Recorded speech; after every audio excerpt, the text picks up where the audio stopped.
All right, geometry students, today our lesson is covering bisectors and triangles. For our learning target today, we should be able to use properties of perpendicular and angle bisectors in triangles to discover properties of specific centers in triangles. The main types of centers in triangles we're looking at today would be the circumcenter and the incenter. And we'll see how the bisectors we've previously learned about help us understand these properties. Make sure that you have your guided notes ready and let's get started.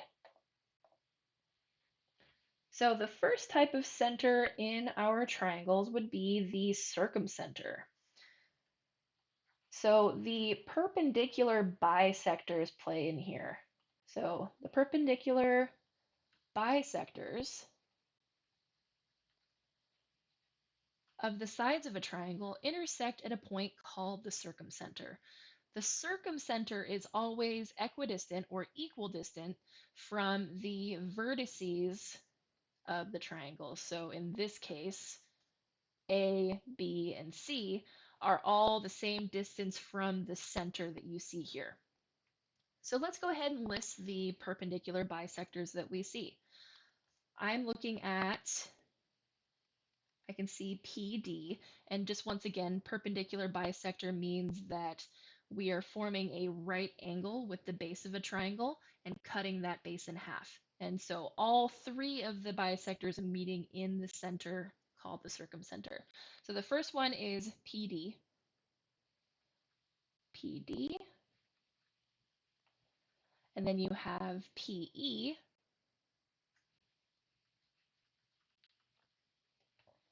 and you have PF, all perpendicular bisectors here. The circumcenter, where they all meet, is point P.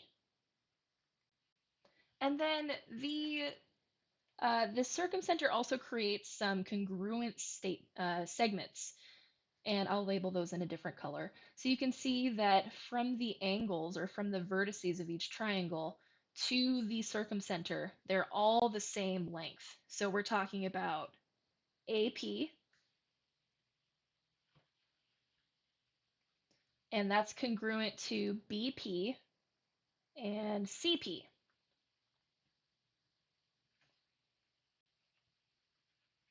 All three of those are congruent. And we also know that since these perpendicular bisectors bisected the bases of, or the sides of the triangle, we also can say that AD is congruent to BD. We also know that AF is congruent to CF. And we know that BE is congruent to CE. So a lot of information happening here with the circumcenter formed by perpendicular bisectors. Just another fun fact, the circumcenter is the center of what we call a circumscribed circle. So a circumscribed circle, all vertices of the triangle lie on this circle, and the center of the circle is the circumcenter of the triangle. And from each of the vertices to the center, that would be the radius of the circle. So pretty neat. So let's go ahead and try and apply this information. So in this problem, we want to find each measure using the information given. We are given that Z is the circumcenter of triangle TUV and some additional side lengths given here.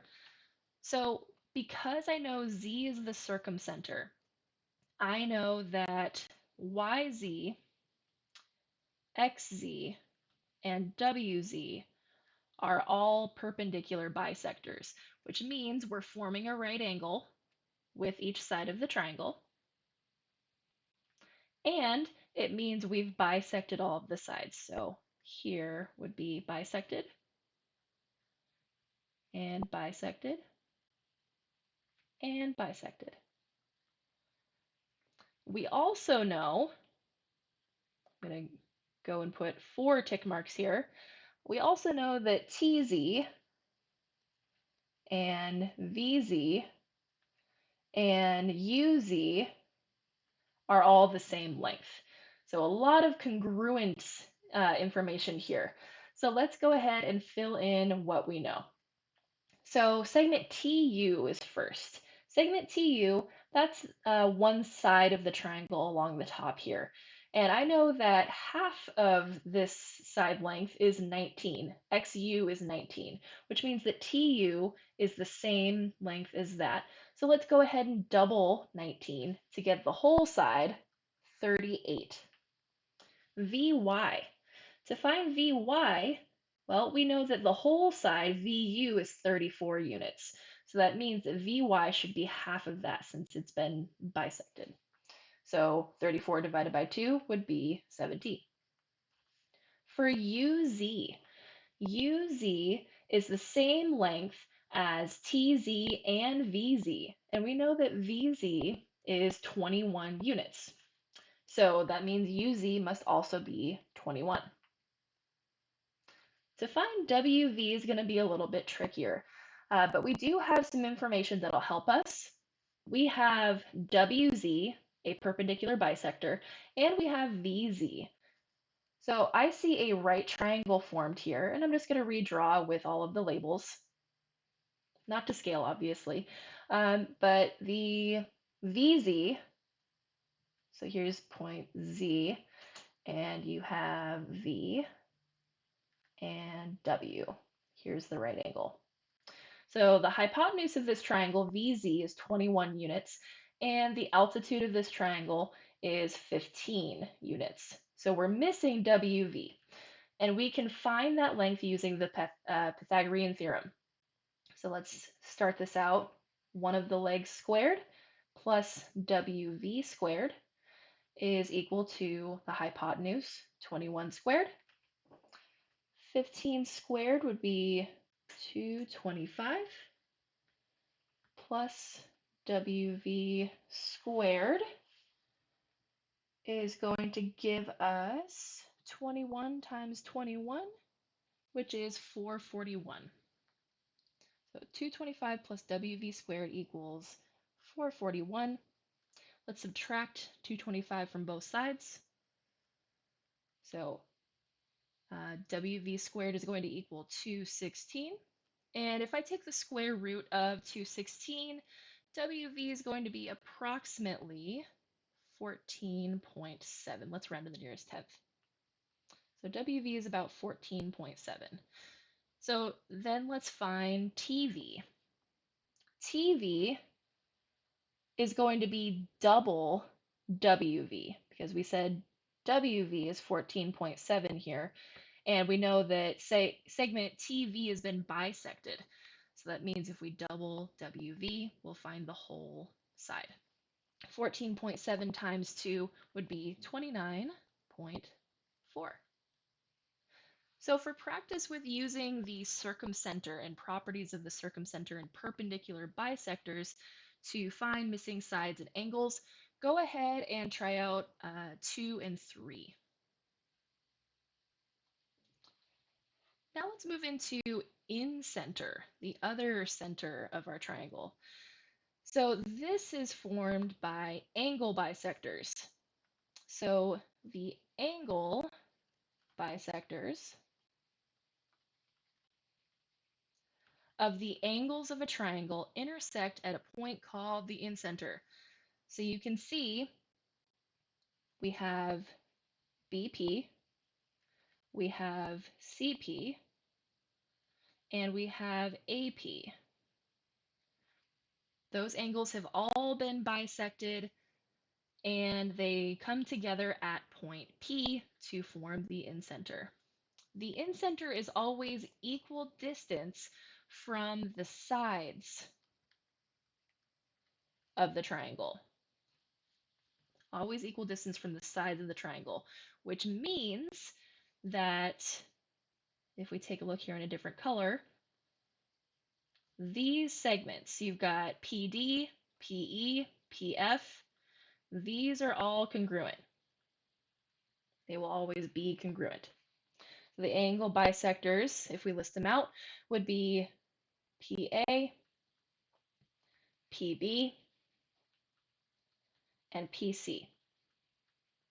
The in-center, of course, is point P, where they all meet, and quite a few congruent segments are formed. So the congruent segments that are formed, of course, would be from the center to the outside of the triangle. So that would be PD is congruent to PE, which is congruent to PF. And we also know that due to the fact that these angles have been bisected, angles A, B, and C, they've been cut in half, we know that due to the angle bisector theorem, we know that BD, different color here, we know that BD is congruent to BE.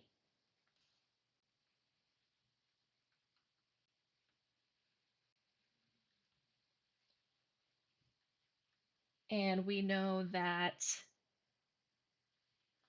AD is congruent to AF.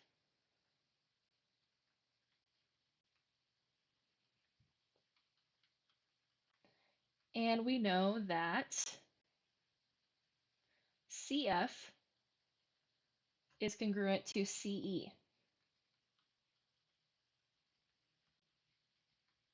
So all of that is congruent. So another fun fact, this also has something to do with a circle. There's something called an inscribed circle. This is the largest circle formed inside the triangle. It touches all three sides of the triangle. You can see it D, E, and F here. And the center of the circle is the in-center of the triangle. So let's try and apply what we know about in-centers. So if P is the in-center of triangle JKL, let's go ahead and find these missing side lengths. So let's start by labeling what we know. We know that these segments here that are perpendicular to the sides of the triangle, these are all the same length. So that means that all of these are 8 units here, which means that we know segment NP, the first problem, NP is 8. For NK, to find NK, we have to compare it to OK. And OK is 17 units. We know that these segments are congruent to each other. So NK is 17. For PK, PK we know is part of the angle bisector. And to find this length, we're going to have to use the Pythagorean theorem again. So I can see I've got a triangle where I have 2 legs, and the hypotenuse PK is unknown. So let me just redraw that. Redraw it up right here. So we've got K, N, P.